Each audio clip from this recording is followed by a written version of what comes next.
ઘઉંનો શીરો તો તમે બધાએ ખાધો જ હશે અને બનાવ્યો પણ હશે, પરંતુ આજે આપણે શીરો બનાવવાના છે શિયાળાનો સ્પેશિયલ.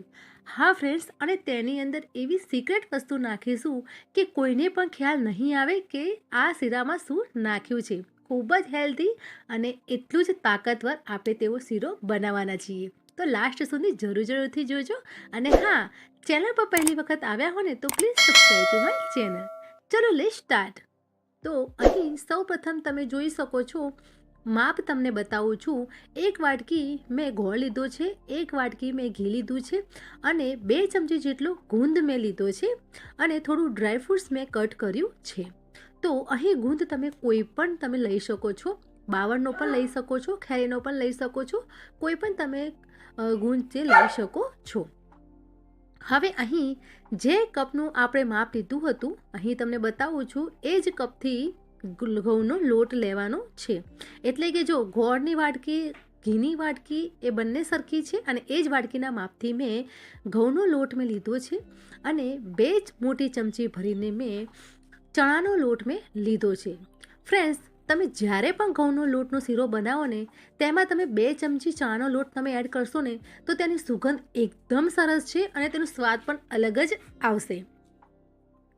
હવે આ બંને લોટ છે ને આપણે મિક્સ કરી દેવાના છે. તો માપ તમને મેં બતાવી દીધું છે. તો હવે આપણે આ લોટને શેકવાના છે. ટ્રેડિશનલ શીરાની વાત આવે એટલે મને આ પિત્તળની કડાઈમાં જ મને બનાવવાનું મન થતું હોય છે. તો અહીં 2 ચમચી આપણે ઘી લીધું છે અને તેની અંદર જે લોટ આપણે મિક્સ કર્યો હતો તે લોટ આપણે ધીમા તાપે શેકવાનો છે. હવે આ લોટ થોડો ઝીણો છે, એટલે કે આપણે જે રોટલી બનાવતા હોઈએ છીએ તે જ લોટ મેં લીધો છે. તો તેને આપણે ધીમા તાપે શેકવાનો છે. આપણે કેવું કરતા હોઈએ છીએ કે જ્યારે શીરો બનાવતા હોઈએ છીએ ને તો ઘીનું પ્રમાણ એકસાથે વધારે લઈ લેતા હોય છે, જેથી કરીને તેને શેકાતા પણ થોડી વધારે વાર લાગતી હોય છે.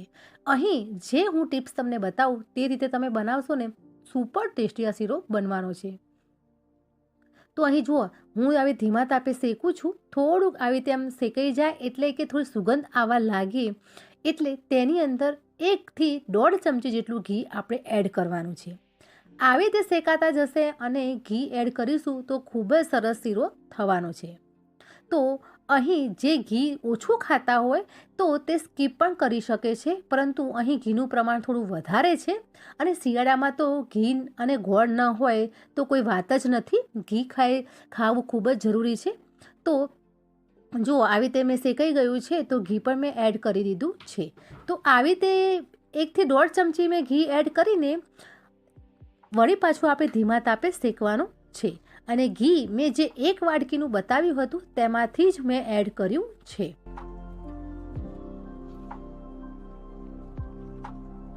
અત્યારે તમને એવું લાગતું હશે કે 2 વખત ઘી નાખ્યા છતાં લોટ હજુ કોરો જ દેખાય છે, પરંતુ જ્યારે પણ કોઈ પણ આપણે લોટનો શીરો બનાવીએ ને, જ્યાં સુધી લોટ ના શેકાય ત્યાં સુધી તે થોડું ઢીલો એટલે કે ઢીલાશ પડતો થતો નથી. અહીં મેં 1 ચમચી ફરીથી નાખીને હું આવી રીતે શેકું છું.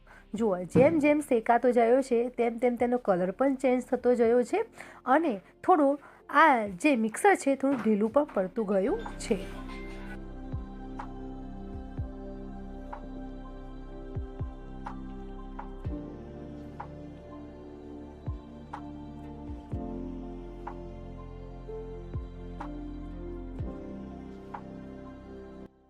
જો લોટ તો શેકાઈ ગયો છે. જ્યારે લોટ શેકાય ને ત્યારે એક સરસ મજાની સુગંધ આવશે અને આવો જો બ્રાઉન કલરનો લોટ થઈ ગયો છે. હવે તેને આપણે સાઈડમાં કરી દઈશું. અહીં મેં 1 વાટકી ગોળ લીધો હતો, એ જ 2 વાટકી ભરીને મેં પાણી લીધું છે.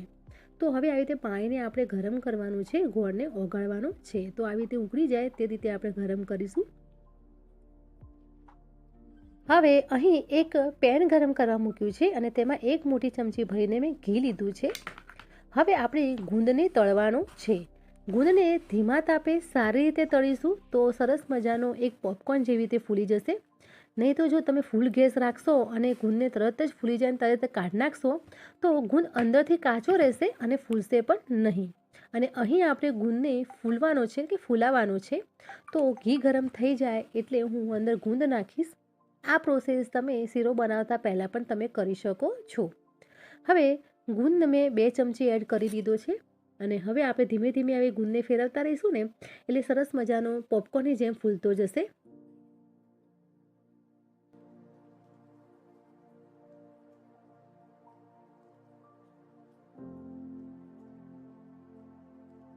તો આ શિયાળામાં શીરાનું આ સિક્રેટ વસ્તુ છે કે ગુંદ તમે આવી રીતે તળીને ફૂલાવીને તમે એડ કરશો ને શીરામાં તો કોઈને ખ્યાલે પણ નહીં આવે. છેલ્લે તમે જોજો, તમે જાતે જોશો તો જ તમને ખ્યાલ આવશે.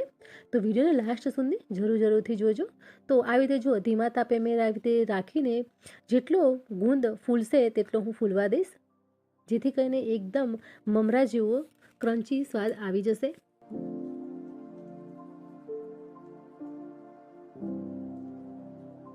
તો આવી રીતે ગુંદ તળાઈ ગયો છે, તેને હવે અલગ પ્લેટમાં કાઢી લઈશું. કાઢીને હવે એમાં જ થોડું ઘી વધ્યું છે તો તેની અંદર જે મેં ડ્રાયફ્રૂટ્સ મેં કટ કર્યા છે, અહીં મેં કાજુ અને બદામ કટ કર્યા છે, તેને પણ આવી રીતે થોડા સાતળી લઈશું. તો થોડા સતળાઈ જશે તો તેનો કલર પણ સરસ મજાનો ગોલ્ડન બ્રાઉન થઈ જશે, તો તેનો જોવામાં પણ સરસ લાગશે. તો હવે આવી રીતે બંને શેકાઈ ગયા છે. હવે ગેસ ઓન કરીને આપણે જે શેકેલો શીરો હતો તે આપણે તેની અંદર જે ગોળવાળું પાણી હતું તે એડ કરીશું. ફક્ત 1 જ મિનિટની અંદર સરસ મજાનું ગાઢું થઈ જશે. તો આ બધું જ પાણી લોટલે સરસ મજાનું શોષાઈ લીધું છે. તો હવે અત્યારે શું છે કે તમને શીરો ચીકણો લાગતો હશે, પરંતુ જેમ જેમ શેકાશે તેમ તેમ તેમાંથી ઘી છૂટું પડતું જશે. સરસ એવો લચકેદાર અને એકદમ મોઢામાં નાખતા જ ઓગળી જાય, ભળી જાય તેવો શીરો રેડી થશે ફ્રેન્ડ્સ.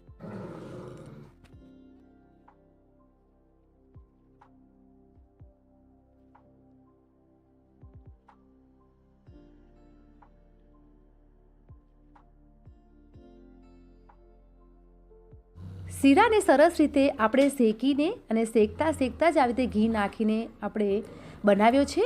તો આમાં તો ખરેખર ઘી વધારે ગયું છે, પણ ખૂબ જ હેલ્થ માટે ખૂબ જ સારું છે. આ રીતે તમે શીરો બનાવો તો આ રીતે તમે બનાવજો.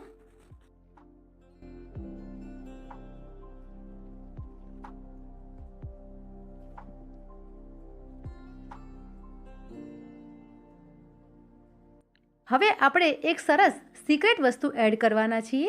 તો આમાં આપણે જે તળેલો ગુંદ હતો તે એડ કરીશું, સાથે જે ફ્રાય કર્યું હતું ડ્રાયફ્રૂટ્સ તે પણ એડ કરી દઈશું. તો આ બધું જ હવે મિક્સર બરાબર મિક્સ કરી દઈશું ફ્રેન્ડ્સ. તો જોઈને જ મોઢામાં પાણી આવી જાય અને મોઢામાં નાખતા જ ઓગળી જાય તેવો એકદમ સોફ્ટ, એકદમ લચકેદાર શીરો રેડી થઈ ગયો છે. જો આવી રીતે થોડું ફેરવતા રહીશું એટલે ગુંદર છે તે અંદર બરાબર મિક્સ થઈ જશે. હવે અહીં 1 ચમચી ઇલાયચી પાવડર એડ કરીશું, અડધી ચમચી સૂંઠ પાવડર એડ કરીશું અને અડધી ચમચી તમે જાયફળ પાવડર એડ કરવાનો છે. કેમ કે આપણે શિયાળા માટે શીરો બનાવી રહ્યા છીએ, તો આ બધું તમે એડ કરીને આ શીરો ખાશો તો ખૂબ જ હેલ્ધી રહેશે. અને તમે આખા શિયાળામાં તમે આવી રીતે ગરમ બનાવીને તમે ખાશો તો કોઈ જ તમને બીમારી થશે ને, એકદમ ફિટ રહેશો. સરસ મજાનો લચકદાર શીરો રેડી થઈ ગયો છે. કોઈ પણ નહીં કહે કે આ શીરાની અંદર આપણે ગુંદ અને સૂંઠ એડ કરી છે. તો ગરમા ગરમ શીરો રેડી થઈ ગયો છે. હવે આપણે એક વાટકીમાં સર્વ કરીશું. તો ફ્રેન્ડ્સ, તમે આ શીરાનો ટ્રાય જરૂરથી કરજો. આવી રીતે શીરો બનાવશો તો જ્યારે પણ તમે શિયાળામાં શીરો બનાવશો તો આવી રીતે તમને બનાવવાનું મન જરૂર થશે. બનાવો તો કમેન્ટ જરૂરથી કરજો. અને આજની રેસીપી તમને પસંદ આવી હોય ને તો please subscribe to my channel અને કમેન્ટ કરીને જરૂરથી કહેજો. હવે એક